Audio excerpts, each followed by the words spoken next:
warahmatullahi wabarakatuh. Hai semuanya, selamat datang di podcast Nala dan Naya Obrolin Bahasa. Jadi kita adalah duo yang bakal ngobrol bareng kalian seputar bahasa Indonesia yang kadang-kadang bikin kita kayak, gimana sih? Bener banget, aku Nala dan di sebelahku ada Naya. Di episode perdana kita kali ini, kita bakal bahas satu kata kecil tapi bikin kita pusing banget kadang-kadang untuk penggunaannya. Sering banget juga kita lihat nih salah tulis di sosial media. Iya nih, apa tuh kayak kata di yang kayak di mana sama di sana gitu ya? Bener banget, tapi bukan cuma itu. Kata di ini punya dua sisi, kayak superhero. Dia bisa jadi kata depan atau preposisi, tapi bisa juga jadi awalan atau prefix. Nah, di sini langsung bergalau. Biasanya kita tuh kayak, aduh ini dianya itu digabung apa dipisah ya, kayak gitu, Nay. Jadi kita langsung masuk bagian pertama dulu ya, yaitu dua wajah CD. Oke, Pan. Jadi CD ini kayak artis yang punya dua pekerjaan gitu, kayak sebagai pemain sinetron sama dangdutan. Bener banget, kurang lebih. Tapi pekerjaannya bukan dangdutan gitu ya. Nah, dia ini adalah sebagai kata depan dan juga kata yang diawalkan. Nah, yang pertama nih, aku bahas dulu tentang dia yang jadi kata depan. Nah, kalau dia itu di depan, berarti tugasnya itu untuk menunjukkan tempat atau lokasi. Jadi, kata di ini harus dipisah dari kata yang mengikutinya. Oh iya, contohnya gimana tuh? Nah, misalnya, aku makan di restoran, bukumu ada di tas. Nah, dua kata ini nih coba. Kalau misalnya itu ditulis pakai di, itu kan dipisah ya, Nay? Oh, oke. Jadi kalau digabung itu misalnya nih kayak di restoran, kayak nggak ada spasinya. Jadinya kayak nama makanan baru ya. Bener. Misalnya nih, gue baru pesan makan di restoran. Kayak aneh banget gak sih? Bener banget, contohnya itu udah salah. Jadi kayak ibaratnya itu kalau misalnya kamu pesan satu piring makanan di restoran, itu kayak nama makanannya itu adalah di restoran. Padahal maksud kamu beli makanan di restoran. Bener banget. Nah, kalau yang fungsi kedua, dia itu kan sebagai awalan.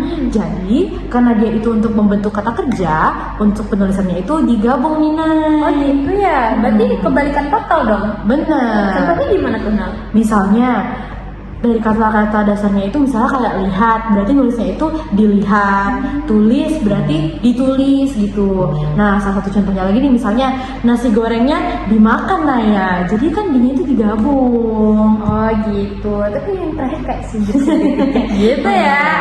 Tapi aku paham kok konsepnya sekarang. Jadi kalau dipisah itu untuk menunjukkan tempat. Kalau dia digabung itu biasanya untuk kata kerja atau menunjukkan aksi. Bener banget.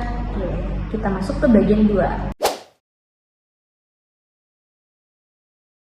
Nah, kita lanjut nih ke bagian selanjutnya, itu main tebak-tebakan kata nih, biar kamu makin paham dan yang nonton juga makin paham. Let's go.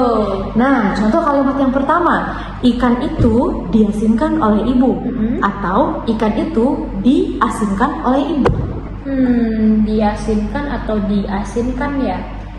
Ini kan maksudnya ibu tuh lagi mengasinkan ikan, berarti ibu tuh lagi mengerjakan aksi ya? Iya. Jadi harusnya digabung. Bener banget Naya. Jadi karena ibu sedang melakukan aksi untuk mengasinkan ikan, jadi dia itu digabung ya. Yes. Nah, kita masuk nih ke contoh kedua.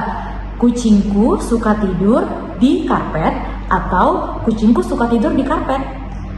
Kalau ini kucing ini kan maksudnya lagi tidur di suatu tempat dan tempatnya itu karpet. Jadi harusnya dipisah. Bener banget Naya. Nah, karena itu untuk menunjukkan tempat kucingnya tidur, makanya dia itu dipisah. Sekarang kita masuk nih ke contoh soal yang agak tricky gitu Oh ya. my God. Nah, contoh kalimatnya adalah kursi itu ditujukan untuk lanjut usia, atau kursi itu ditujukan untuk lanjut usia. Waduh, ini ya tricky ya. Ditujukan atau ditujukan ya? Benar. Lansia ini kayaknya digabung deh. Soalnya ditujukan itu kan dalam artian diperuntukkan kan. Kayak itu kan bukan suatu tempat gitu ya, tujukan itu. Ya kan? Jadi Benar, harusnya guys. digabung. jawabannya Naya bener nggak ya?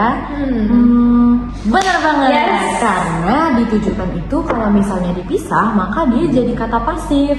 Karena kan lansianya itu harus duduk di bangku kan, bukan duduk di tempat yang namanya tujukan gitu. Nah, jadi kalau misalnya kata kerja pasifnya itu dipisah dari dinya, dia itu jadi kata yang nggak ada artinya, Nay. Benar-benar nggak ada artinya. Jadi main bikin pusing juga ya. Benar. Nah teman-teman, jadi buat kesimpulannya nih, intinya kita ulang. Yang pertama, kalau Adi itu dia bisa ditunjukkan untuk menunjuk tempat, seperti misalnya di sekolah, di hati, di langit, dan penulisannya itu harus dipisah. Yang kedua, di itu bisa sebagai awalan yang untuk menunjukkan kata aksi, kayak misalnya dipukul, dicintai, atau dipeluk gitu. Itu harus digabung. Dan kalau misalnya teman-teman itu bingung, dia itu dipisah atau digabung, nah teman-teman bisa pakai tips rahasia kita, yaitu coba ganti kata setelah dia itu pakai sana atau sini. Yang mana kalau dia itu cocok, maka dia dipisah, dan kalau dia nggak cocok, itu dia harus digabung. Nah, jangan lupa ya untuk melakukan tips ini, karena kesalahan kecil kayak gini tuh bisa bikin kalimat kita itu malah aneh, susah dipahami. Nah, dengan nulis kalimat yang benar, kita juga jadi menunjukkan nih kalau misalnya kecintaan kita terhadap bahasa Indonesia itu tuh bagus, banyak gitu. Nah, Benar banget, kan nggak mau dong dibilang, dia ini kan nggak pandai ya bahasa Indonesia. Aduh, kali itu masuk hati banget sih. bener-bener.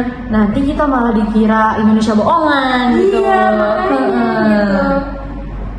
Jadi bisa kalau sekian dari kita. Kalau misalnya kalian masih punya pertanyaan atau ada topik lain nih yang mau dibahas sama kita, tinggal langsung hubungi kita aja ya. Bener banget. Nah, sekian dulu ya untuk podcast kali ini. Sampai jumpa di episode berikutnya, di mana kita akan bahas Masalah lain yang bikin